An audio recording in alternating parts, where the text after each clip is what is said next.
Greetings and welcome to the Cerebral Women Art Talks podcast. I'm Phyllis Hollis, your host. As an extension of my Instagram page, Cerebral Women, this podcast offers insights into the visual art world. I interview artists, mainly artists of color and female artists who will freely articulate what inspires their creativity.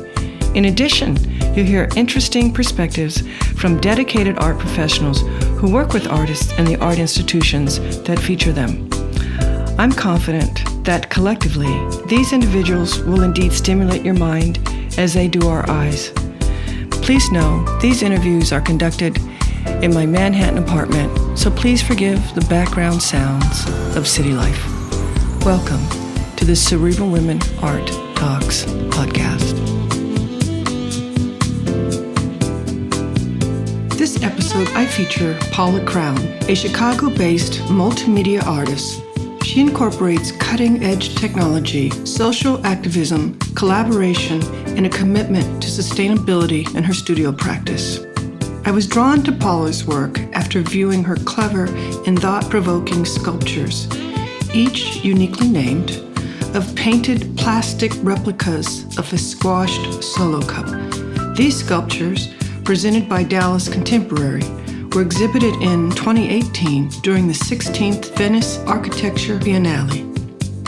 I'm also impressed with her participation in multiple group exhibitions with For Freedoms, a 50-state initiative co-founded in 2016 by artists Hank Willis Thomas and Eric Gottesman.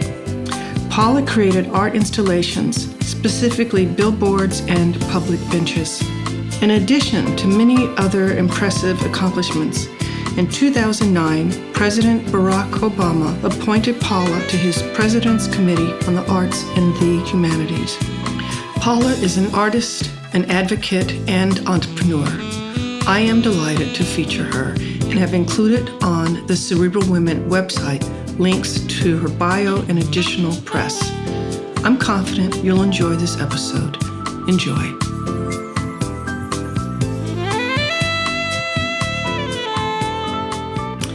Welcome, Paula. I'm delighted to feature you on my podcast. I am very impressed with your past, your journey. Please share with listeners how exactly you became an artist. How lovely of you to say that. And I love the fact that we'll talk about later how our paths have intertwined.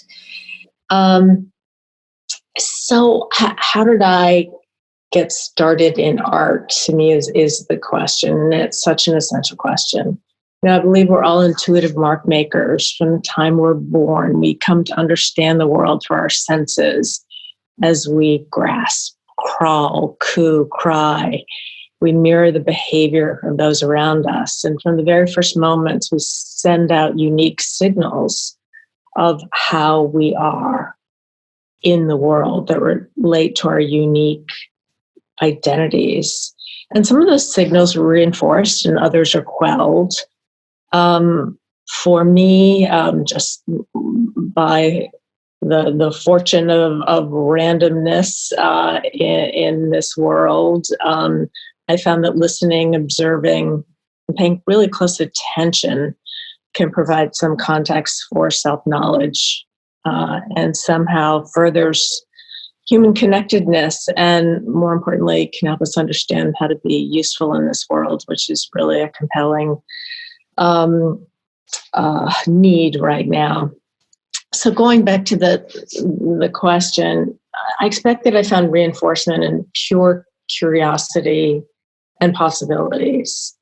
When people ask me, how'd you find your artistic passion? Well, the answer is understanding what I naturally gravitated before I was aware that anyone was looking. And making marks or objects have always been my way of expressing and manifesting ideas. I asked my parents about what I did as a child and melded some of my own memories. And let's just say that my behavior was not totally embraced nor reinforced. I pulled away wallpaper to see what was underneath and made new patterns with my tearings. And I connected the perforated dots on the car seats in my father's car with a pen. And then I excitedly made gestures on my family's classical records with the needle on a record player turntable. I'm sure they love I that. would say I proudly displayed my work to clear disapproval, which was a euphemism for being in major trouble. My parents didn't know much about art, but they did know how to minimize the damage to their property. And they brought me to an adult painting studio run by a salty instructor named Ed Fish when I was 8 years old. Looking back on it, I really appreciate that they acknowledged my instinct to gesture, although they simultaneously reminded me that it was hardly a potential career. So I learned to paint properly on canvas, although my abstracted approaches were not reinforced. But yet the colors, the paints, the textures and tools called out to me as they do at this very moment. What if my mind goes to myriad possibilities, materials and forms? They beckon me, they ask me, what if we mixed together? What if we recontextualized this pile of trash? And what if we altered the scale of an object? And you could see that in my work with Solo together with the translation of a small plaster solo cup to a 10-foot object, and the perforations work, which really derive from observing and tearing the edges of paper from my sketchbook. So making art was a lonely avocation for a young child, so I shifted to academic, sports, and social life. But looking back, I was always drawn to designing things, making signs, stage sets, illustrations. And although not a primary purpose, I continued to take courses ranging from Grey's Anatomy, reading Grey's Anatomy, not the TV show, to printmaking. And all of these added to my quiver of artistic language. And I did note that it was important to take action on those feelings of wonder.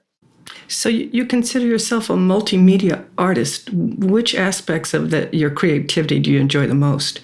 Drawing, painting, video, sculpture? I don't really think there's an established hierarchy. I guess the most direct and available starts with drawing. And that really unlocked the world for me. It was a way of thinking and processing information that activated my optical senses and connected my brain and my hand. It's interesting. It took so long to get back to drawing as a way of being attentive. I remember people dismissing the idea of drawing when you're in class or doodling. But as I've come to know later in life, for me, by drawing and observing, I see and notice things that I would normally, and I'm so completely and totally present. So I encourage people to, whatever your way is, to take in information, to do that. So it goes back to the drawing, but then that drawing becomes something else.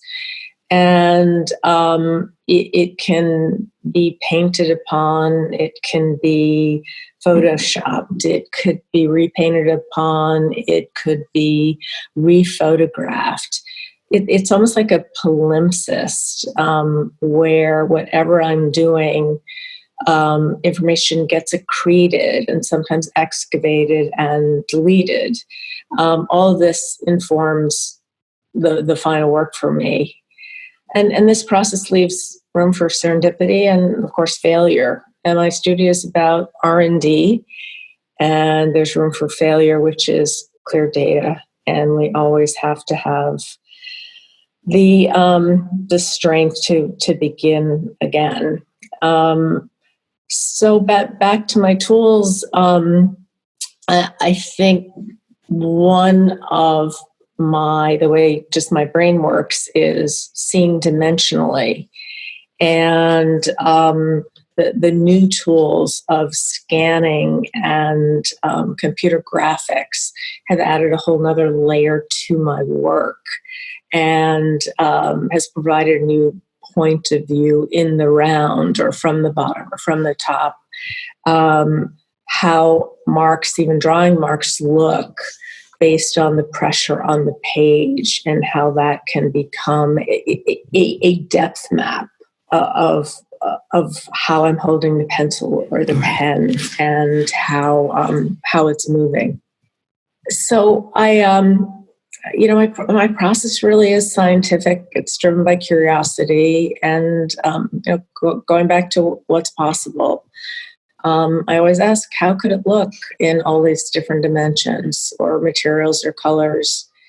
And as I reiterated in an early story, this impulsiveness to try to touch, to feel how something resonates, is something that I feel comfortable pursuing.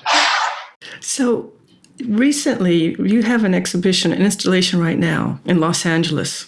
It's a public art installation for Freedom's Congress. It opened February to March 1st. Mm-hmm. I love the fact that you're doing work with, I think, Willis Thomas. And with that, you appear to be both an artist and an activist. What do you feel your role is as an artist? To use my language, my particular language, my way of expressing myself, to enlarge a conversation. And I'm definitely an artist and activist. They're one and the same.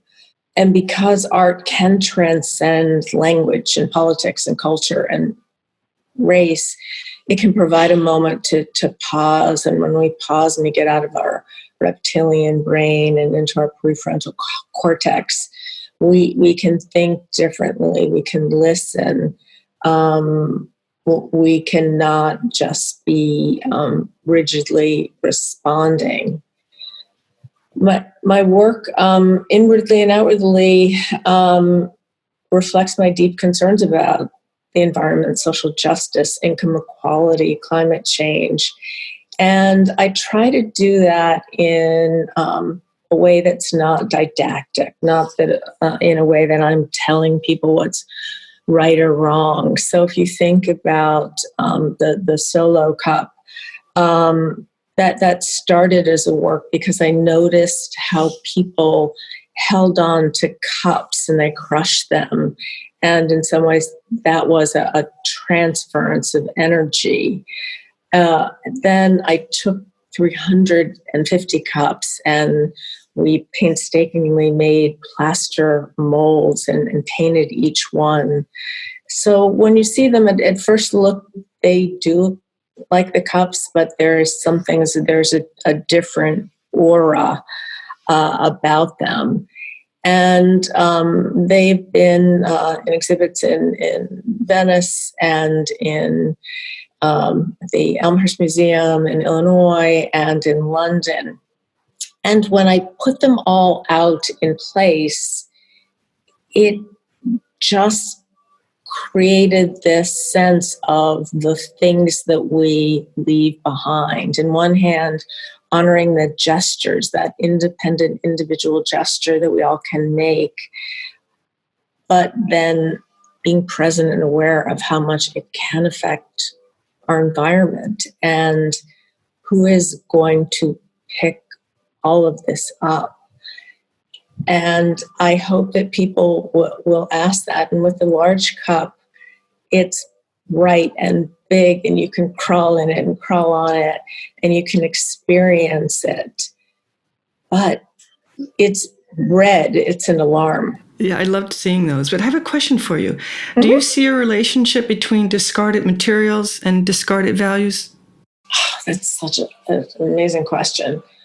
I wouldn't say discarded values. I would just say a lack of deep thinking about how things are made, how they come about, and where do they go.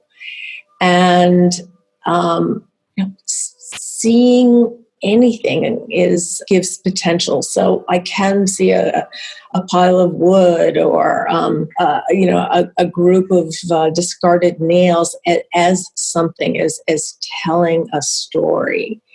And the story of why we just throw away wood, that we've abandoned housing. Why can't we reuse that? We see so much beautiful waste where people are just destroying and excavating their homes when there's so much that can be reused and repurposed. And you see it, I love some of the activations where people are taking plastic bottles and making ships and upcycling materials. And we've done that in some of our properties where we use upcycled plastics for uniforms and reuse it in various ways. So I don't want to correlate it directly that we're discarding values, but we've lost our understanding of the making. We've lost our understanding the growth cycle of food and what it takes to grow and tend it and take care of the earth that provides those nutrients.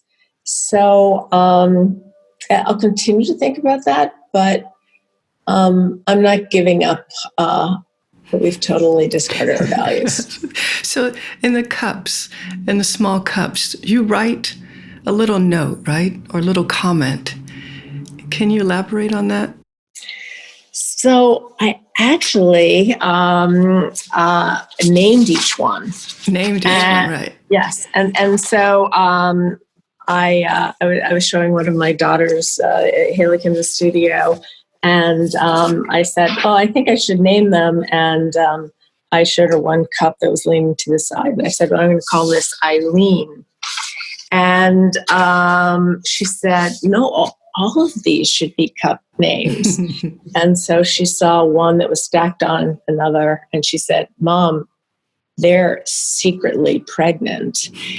And this one is Insta-worthy. And this one's never good as Dad. And everyone added to their perspective. And so we created this whole community of people who are inside and out. And again, as a note that we were transferring the energy of that person, that emotion that was then in this heavier plastic object. And it really was interesting. I had my 18-year-old come in and say, oh gosh, they're doing this sorority squat. It was so it was so pertinent and brought back to life that these aren't just, this isn't just a space full of zombies, but these are people and marks that are to be honored. Yeah, I loved that. So are there themes that connect your work?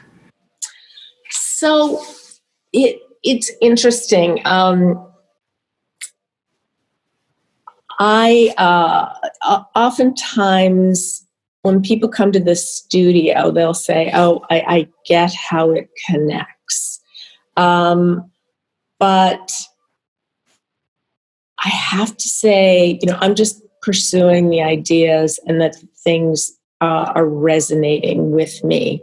I've worked on this Alpha, Bravo, Charlie, the phonetic alphabet series for a while. And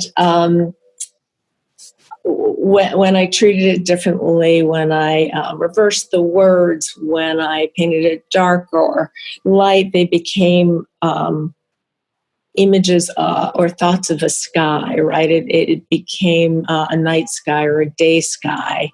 And then I just saw very recently an article that said the phonetic language is coming back because of cell phone connections, and that people have trouble hearing and deciphering one another. So if I were, say your name, I would say, Papa, as Phyllis as in Papa, and that sort of clear translation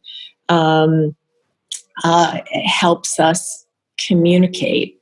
So that's become relevant. It became relevant. My dad flew missions over the pole in the early years of the Cold War. He was a navigator, and this language kept coming up, and he navigated on a B-29, which, as you know, B-29s were the planes that dropped the atomic bombs, the Enola Gay and Boxcar.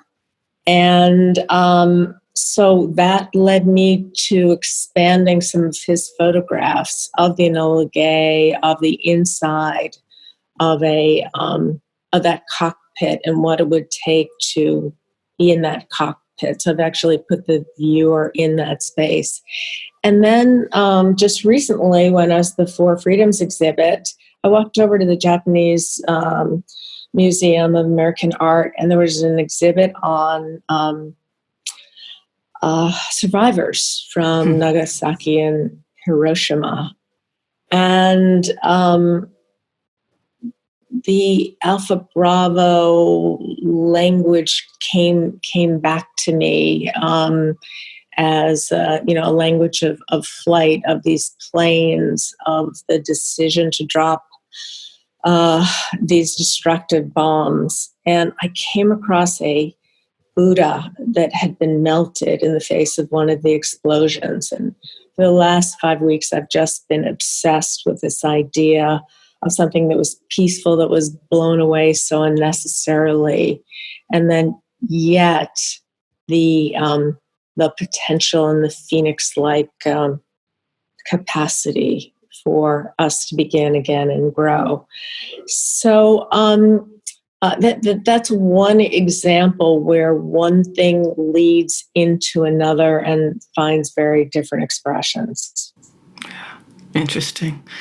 I envy you artists because you can take an idea, you can see something, get passionate about it, and express it in a way that helps those of us who are trying to figure it all out.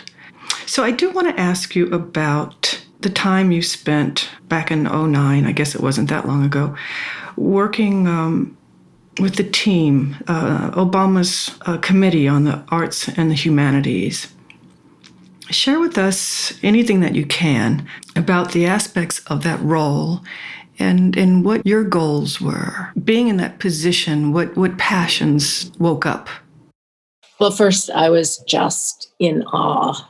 There were so many exceptionally talented people, sitting next to Yo-Yo Ma or Kerry Washington or, whatever, John Lloyd Young. I mean, all these people just had such extraordinary talents, and just having such respect and appreciation for how they brought their beings to the world to make our world bigger and more expansive. The Obamas continue to be such extraordinary leading lights with their brilliance and their compassion. And I just spoke with Michelle yesterday, former First Lady, and she remarked that infusing the White House with culture of our country was probably one of their most fulfilling initiatives. And that's how they acted. They invited the culture and the poets and the dancers of all ages into the White House, into the People's House, to share our common legacy. And that idea of inviting so many people who wouldn't normally be exposed to the arts was so resonant. We all get so involved in our silos. And she said, growing up on the West Side in Chicago, that she saw, she knew of kids who never saw the lake.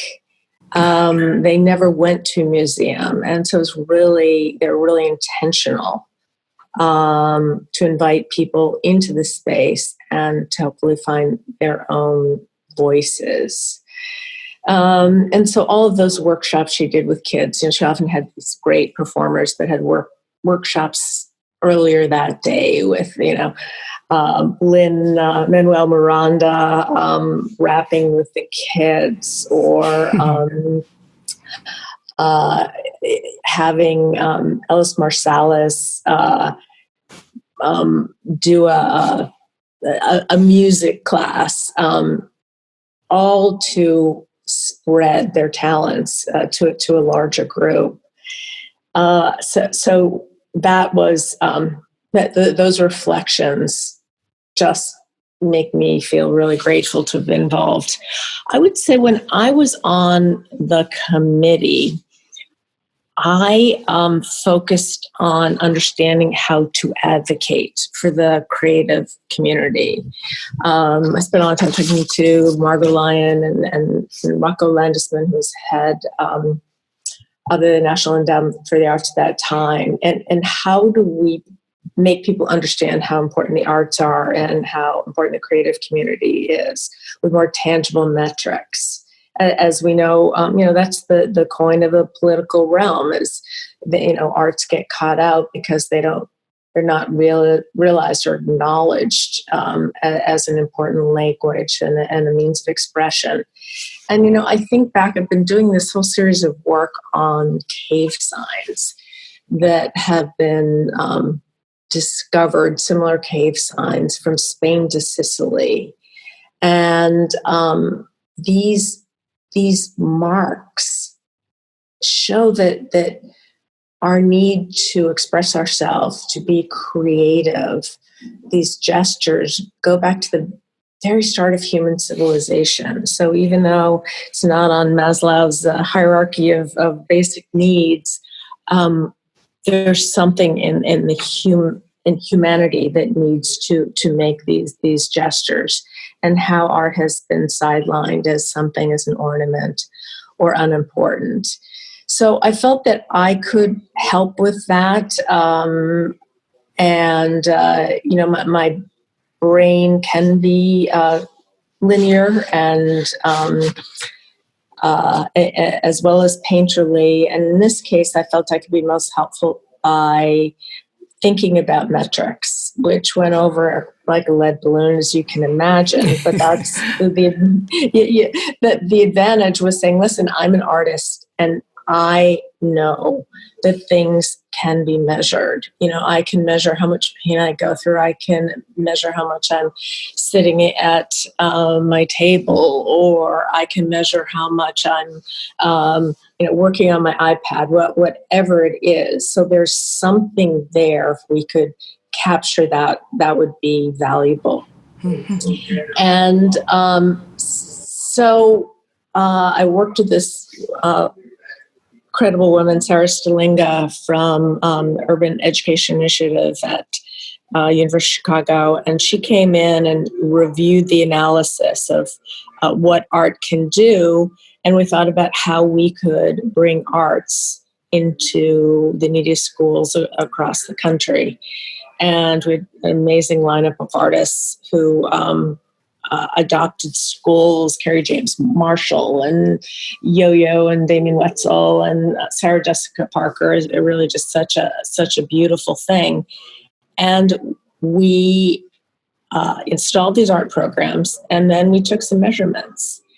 And we found that the attendance was higher, mm-hmm. and that disciplinary actions went down. And so that tells us something. Chuck Close said that if he didn't have art, he would have gone to jail instead of going to Yale. And it's just sad when you think about how people have these voices, their ability to dance or sing, and we just we diminish that. We don't reinforce that. And I just want to continually examine and work on that. Also, too, the creative community is huge. Someone was telling me the other day that, who wants to support a ballerina or an opera singer at this time? Did you slap them? It was a phone call, but I did. I virtually slapped them. That's the lack of understanding. It goes back to your point about discarding values, right? It's more than this ballerina. It's a troupe, and it's a school, and it's a company that makes the sets and installs the sets and lights and creates the catalogs and creates the classes, and not understanding the whole ecosystem, not understanding the whole process. Right. You get to wrong-headed conclusions. So to watch, it's so beautiful to watch the performances. That in itself, it is truly magical. Speaking to Kate Levin from Bloomberg, she oversees their philanthropy in the arts, and she said, let's look up some data about what percentage of the economy does relate to the creative sector. And I think we have to do a better job of taking those metrics and understanding, and not hiding behind, you can't measure that, you can't measure the arts. There's some things that can reinforce our story and tell a compelling tale. Right. Yeah. So how do you want your work to impact, or how would you like it to change our view on arts?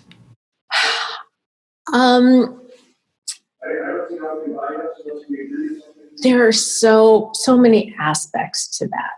And on a very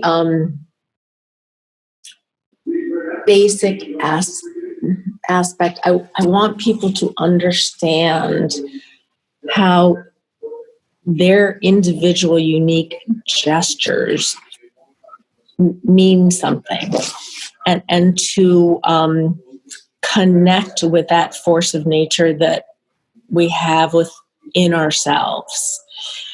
And that goes back to our senses. It goes back to the touch. And so, for example, with the internet, we can look up and we can find quotes and we can find altered documents, but we don't know what is real. And to fully understand ourselves, we have to realize that the essence is in us, the senses that inform how we are in nature, that inform how we move spatially, that inform how one thing might affect another. It is so important. We can't get away from that, or we're going to get away from our connectedness. And with Solo Together, the idea was, listen, we're in this incredibly difficult and short life on this planet. But together, we can find solutions. Together, we can reduce suffering. Together, we can add new knowledge. So at core, it goes back to getting back to our senses. Is that resonant with your question? Yes, it is. It is. And I'm definitely going to be adding all of the links to your videos, because I think your videos really do a fine job of demonstrating how you do want to impact us. So I think that's an important thing to also mention. If I could add one thing, the prize, the beautiful moment of grace that I've had through making my art is my ability to create platforms for other people's creative endeavors. And the 3,500 square foot installation I did in Miami became a place where there was an original dance choreographed, where the New World Symphony performed on a couple of occasions, where people did yoga, where people just interacted, and they completed the conversation for me and made it their own and made it a bigger conversation.